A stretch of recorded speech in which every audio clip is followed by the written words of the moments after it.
So today was the optimal haircut day in Vedic astrology. This morning was, so I gave myself a haircut and shave in hopes to thicken my hair and bring good fortune to my family. Also enhances intelligence because I did it on a Wednesday. Anyway, back to talking about eating windows now. If you're curious about why I cut my hair and all this, why you would cut your hair on a Wednesday, check out the last video I did. And unfortunately, another day like today is not going to come up for a while, but there will be one in the future at some point. We got to figure out when. Anyway, back to eating windows. So last time I did breakfast, and so today we're going to do lunch. And this is more of a, I guess, more convenient window to hit.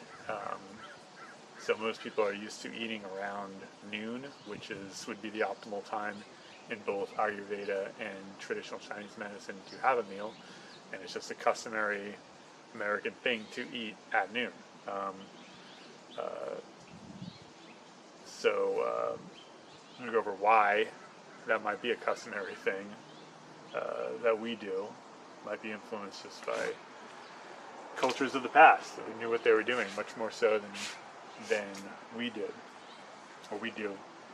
So in Ayurveda, you're supposed to eat sometime between 10 and 2, ideally at 12, because that is the peak Pitta time.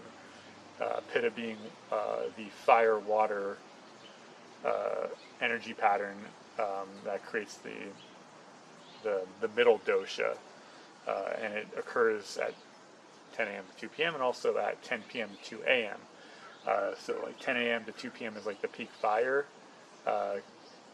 aspect of it. So peak midday, your digestive fire is strong, peak activity, as opposed to 10 p.m. to 2 a.m. That's peak water. So that's like you should be peak like asleep, so that your body can do its strongest repairing, restorative work. But yeah, midday is the opposite, peak fire. So you should be eating a good meal, and you're going to have the digestive strength to do it. So Pitta is the dosha that controls metabolism, and transformation. So that's the two things you need for food. And you got to metabolize it and transform it into workable energy, or just yourself. Build it into yourself, parts of you that are broken down. So you want to give Pitta the nutrients and substances it needs to do that. And then strongest digestive fire, which is called Agni. I don't know if I'm pronouncing that correctly. And so you can break down food completely without creating ama, which is toxins, and that's a big problem that's not a big problem for us, but like it's talked about a lot in Ayurveda. Like you got to include digestive spices. You can't eat certain foods together. You can't eat them at certain times of the day because you'll have incomplete digestion, and when you have incomplete digestion, it creates toxins called ama, which like coat the metabolic pathways and cause problems like inflammation, just obstruction, malnourishment through obstruction of the flow of nutrients, and flow outward of waste. So creating compounds, toxic issues in the body. At the peak Pitta time, you can metabolize your digestive fire strong enough to break down heavier foods, more substantiating foods that your body needs to build its vitality and build its tissues back and all that stuff. And then for Chinese medicine, the optimal time period is 11 to 1 because that's the heart time, and so that's peak circulation, and so you want to get nutrients in the blood that are circulating through your body. So effective transportation of nutrients. That's a better way to say it. And then it's peak yang time of day. So just like Pitta, like the digestive fire is the strongest at the peak yang time, peak fire, peak male, peak activity. And then the heart time is followed by, so you want to finish by 1 because at 1 p.m. the peak small intestine time starts. So like the peak time is like 2-hour windows where each organ has its time where it's like maximum chi or life force is running through it. So 11 to 1 peak heart time, peak chi flowing to the heart. So it's going to do its job better. And then so after that you have the small intestine, which is the yang organ paired with the heart yin organ. That's the team, heart, small intestine. And the small intestine its job is to separate clear from turbid fluid and absorb nutrients. That's what it needs to do. It needs to separate the fluids to absorb the nutrients. So like if you have food in your small intestine from lunch, then you're going to get really good nutrient absorption in the small intestine. The other thing about it being the heart time from 11 to 1 is you want to have a relaxing and mindful meal, because the heart prefers calmness and peace. So eat a peaceful meal without distractions, without screens, so that you don't disturb the heart, and also have a rest afterwards. I think that's where the siesta comes from in Spanish culture. You're supposed to relax, give the heart some peace that it needs to do its job. 11 to 1. All right, so if you skip or miss your lunch, or you miss the window, then that can cause problems. They're kind of the same in both philosophies. So in Ayurveda, you miss your window, you eat too late, it's going to aggravate vata, which is the airy space dosha, which I have a lot of. I move too fast, I think too fast, I'm always moving, and I don't ground myself enough. So those types are very prone to anxiety. And so like if you don't eat, there's an emptiness in you, and that emptiness, that space, is what aggravates vata, aggravates or signs of excess vata, which includes anxiety, nervousness, unsettled, which is part of, can cause a lot hair loss issues by means of shedding, and also it can aggravate pit of fire, which causes heat, and then that causes hair loss, or rising energy in Chinese medicine. Aggravated vata in traditional Chinese medicine is so worrying, excess worrying, thinking, which weakens the spleen, which weakens the kidneys because there's not as much qi. Spleen can't do its job. Qi doesn't go down to the kidneys to get stored as essence.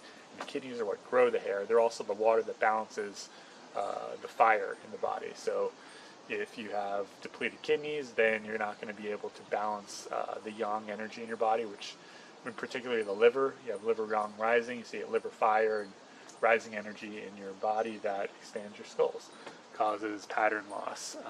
You see my skull, it's, you can't see it, but I've done a lot of videos on this skull expansion stuff, for lack of a better term, but like head starts bulging in the forehead and the crown, and I think that's because of rising energy in the body, the yin, the water, unable to balance the male fire.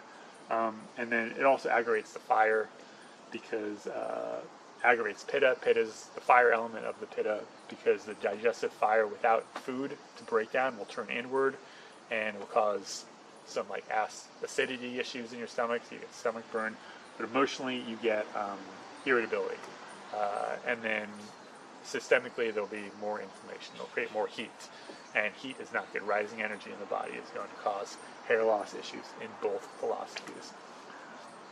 And then two other things it does, it weakens digestive fire over time. If you don't eat, you start skipping meals like I did, like an idiot, for 7 years doing intermittent fasting, listening to the biohackers. Not good. If you're not doing 3 meals a day, and you shouldn't do more than 3 meals a day, you can't snack in between meals because that'll weaken digestive fire too. So you have to stick strictly to 3 meals. You can't do 2, you can't do 1, you can't do the OMAD. That's for idiots. That's progressive, and I should say it's progressive. I did it, but it's progressive science. It's progressive philosophy. Like, oh, we're just going to do things differently based on our new understanding, and discard all the ancient understanding. No, ancient understanding. You eat 3 meals a day, and there's good reason as to why at particular times. So You can only eat 3 meals, no snacking, and that way you're kind of intermittent fasting, but you're not going 16-hour windows. You're not going 20-hour windows, because it will weaken your digestive fire over time. And if your digestive fire gets weakened, you're going to just toxify yourself in Ayurveda philosophy, because incomplete digestion creates toxin formation. And then you'll deplete your ojas, which is like your vitality in Ayurveda, and it comes from digestive strength via malnourishment. You're not getting enough nutrients, enough energy from your food, and you will age yourself, which in my experience of 7 years of intermittent fasting, doing 16-hour eating windows, only eating 2 meals a day, it has a pro-aging effect. I definitely didn't anti-age or not age. I definitely got a lot more gray hair, and it didn't stop hair loss either. So now I'm back to 3 meals a day. And then in traditional Chinese medicine, if you don't eat in the 11 a.m. to 1 p.m. Time period, then for the small intestine, you're going to get not great separation of the clear and turbid fluid. Like if you eat too late, you eat too early, or if you snack and I guess it's more about Ayurveda. You snack, you're going to deplete your digestive fire. So you can't eat from breakfast. You got to eat at around 8, wait 3 or 4 hours, and then you can eat again. You can't eat within 4 hours of eating because that will weaken your digestive fire. Anyway, if you don't have food in your small intestine by 1 p.m., then you're going to get poor energy conversion, nutrient absorption via lack of substance in the small intestine in which to separate the crap from the literal crap from the stuff you need. And then if your heart doesn't get food during its 11 a.m. to 1 p.m. time slot, then that's going to cause emotional instability, because heart is the organ that governs emotions. So you're going to get restlessness, moodiness, and what did I say over there? Poor concentration. So all that stuff sounds like aggravating vata. All that stuff will aggravate vata, cause anxiety, poor concentration in the afternoon. 2 to 6 is the vata time period in Ayurveda, and that's the time when you're most susceptible to poor concentration. I know as a former middle school teacher, the kids after 2 p.m. can't concentrate that well, and we can't either. I struggle too after 2 p.m. to keep myself grounded. So if you're a vata type like I am, you go too fast, you're too airy, your energy is easily scattered. Not eating during 11 a.m. to 1 p.m. is going to aggravate that. And then the final thing it does is weaken spleen chi. So it weakens digestive fire. Same thing as over here. The spleen needs food regularly 3 times a day, and only 3 times a day. Can't be any more, can't be any less, in order to keep its energy up and be able to have the strength to digest our food and extract the life force from it. So if you don't eat, if you miss your window, you get irregular eating patterns are really bad. So you have to eat like around the same time every day, like within 15 minutes, I think, would be optimal, and that's hard to do. But like, yeah, that's going to do is deplete or weaken your spleen, and then you're not going to get life force from your food. It's not going to get sent down to the kidneys, which are what stores your vital energy and grows your hair. So you're going to pro-age yourself. You're going to have bad hair, hair falling, hair graying, and you're not going to be able to send that yin, nourish the liver with yin energy in order to anchor the rising liver yang, and you get a skull expansion and pattern loss. So digestive strength is very important. So it's very important for hair that we are eating at these times, and we're not skipping meals. And then types, so meal size, a little bit of difference here. Ayurveda, heaviest meal of the day, strongest digestive fire. So if you're going to go all out on a meal, go all out at lunch. And then for Chinese medicine, they're more of a breakfast. They emphasize breakfast more because that's peak stomach time. And so, but they still say like you should have a substantiating meal at lunch. And really, the breakfast foods are very. The recommendations are similar. It's like porridge and warm foods that are easily digestible, warm sweet foods that are easily digestible. But for lunch, especially in Ayurveda, this is the time to eat your heavy food. So not necessarily a lot of food. You still want to do the 8 to 80%. And no more, 80% full and no more, because then you start weakening your digestive strength, your ability to break down foods. And in Chinese medicine, you got to leave room for qi. The qi's got to get in the stomach and then break the food down. So you only eat to 80%. Anyway, the types of food that you eat have to be heavier, more substantiating foods. So you can eat meat, and that's like the one time a day basically in Ayurveda that you can eat meat. Heavy food, you can eat it at lunch. Potatoes, dairy, also heavy foods. Heavy beans, so that's your black beans, kidney beans. Those are the beans that are good for the kidney network, and you have to eat them during lunch. Well, you can have a little bit of them at night, but like a real bean meal, you gotta do that at lunch. Brown rice, so whole grains. Those are brown rice, black rice. Those are heavy rices that are harder to break down. Very nourishing, especially the black rice, especially for the kidneys. And then fat, marrow, eggs, more heavy foods. You can still have ghee at dinner and breakfast. In fact, it's optimal in Ayurveda. They're all about the ghee because it's got the same structure, I guess, as ojas, which is the vitality.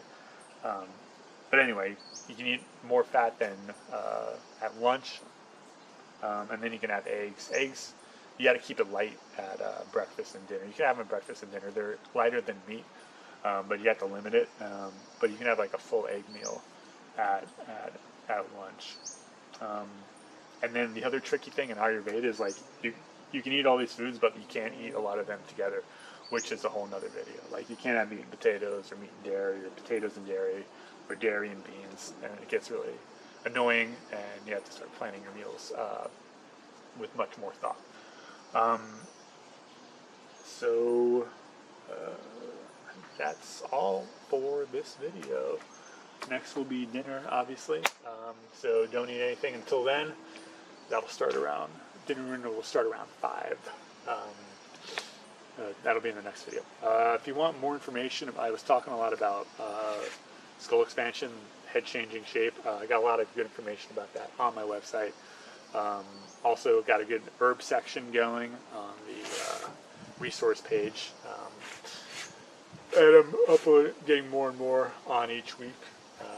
Herbs are good in both philosophies, and that's along of videos I should make. So check out my website. It's hairlossalchemy.com, and check out the other videos, especially the recent ones, because a lot of that is inspired by traditional Chinese medicine and Ayurveda.